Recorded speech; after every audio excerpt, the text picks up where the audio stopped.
volta com o especial Volta às Aulas e eu tô aqui com a Adriana, psicopedagoga. A gente vai falar um pouquinho sobre crianças que são diagnosticadas com déficit de atenção e com hiperatividade, que fala TDAH, né? E aí ela vai bater um papinho com a gente para poder falar um pouquinho e explicar. E ela como mãe, inclusive tem um relato dela como mãe para poder falar, porque ela tem um filho que tem o déficit de atenção e ela vai falar também um pouquinho disso pra gente. Adriana, obrigada por estar aqui, por compartilhar e por dar dicas, né, e falar um pouquinho pro pessoal de casa sobre esse assunto. Obrigada, eu que agradeço estar aqui nesse momento. É bom compartilhar, né, essa experiência que partiu do momento em que eu vivenciei dentro da minha casa a necessidade de compreender o que é o déficit de atenção, o que é o TDAH, porque meu filho começou a apresentar na escola, principalmente agora nesse retorno à volta às aulas. É importante todos os pais, professores estarem cientes do que possa essas crianças que estão chegando ou adolescentes apresentando. Então, ele tinha muita dificuldade na concentração, ele não aguentava ficar muito tempo lendo, fazendo atividades, ele logo dispersava e era dito para nós leigos como um preguiçoso. E isso foi arrastando, foi se prolongando por um período e eu vi que não era bem assim.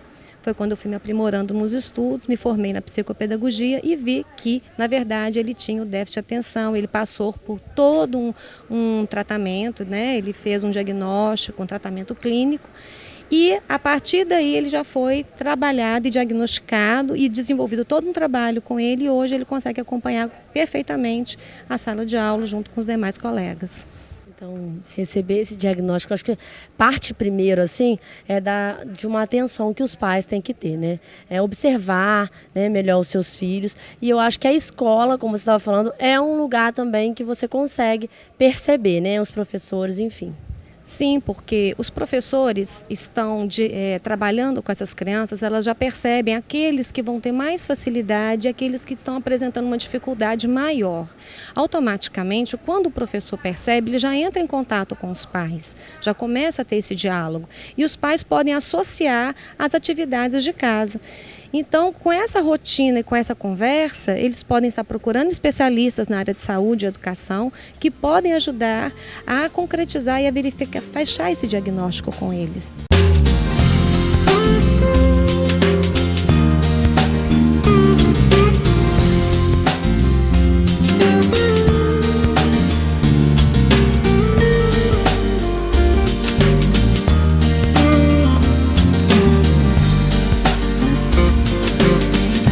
Esclarecer o que é o TDAH, né? É um transtorno neurocomportamental, ou seja, é algo que ocorre no cérebro, uma dificuldade nos neurotransmissores de produzir algumas enzimas químicas que estimulam e provocam a atenção da criança. A atenção é aquilo que contribui para a aprendizagem, né? E está dentro de todo o processo cognitivo. Então, daí que vai gerar as dificuldades de aprendizagem. Então, quer dizer, não é uma coisa que ela está fazendo porque ela quer, é inerente a ela, né? Então, ela necessita, sim, desse auxílio, dessa ajuda. Então é muito importante. Existem 3 tipos de TDAH, né? Eles são classificados em 3 tipos. Aquele que é do tipo desatento, no caso, por exemplo, como o do meu filho. O que é hiperativo, só tem a hiperatividade, aquela criança muito agitada, que não para, não consegue se controlar, né? E o que tem os 2 sintomas, que seria a desatenção e a hiperatividade também, né? Junto, associada à impulsividade. Né? Então são fatores que realmente a gente percebe em muitas crianças. Hoje nós temos um quadro de 5 a 8% da população em geral demonstram sinais e sintomas de TDAH. Então é um quadro bem relativo. Numa sala de aula, por exemplo, de 20 a 25, 1 a 2 crianças vão apresentar, com certeza. Então é por isso que os professores têm que ficar atentos e como trabalhar com essas crianças dentro da sala de aula.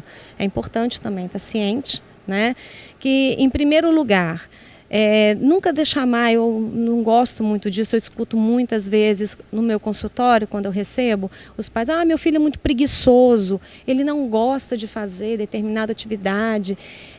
Às vezes não é porque ele não queira, que a preguiça é um momento que é nosso, você, vamos dizer assim, você se deixa levar por aquela situação. Eles não, é aquilo que está inerente, eles não conseguem.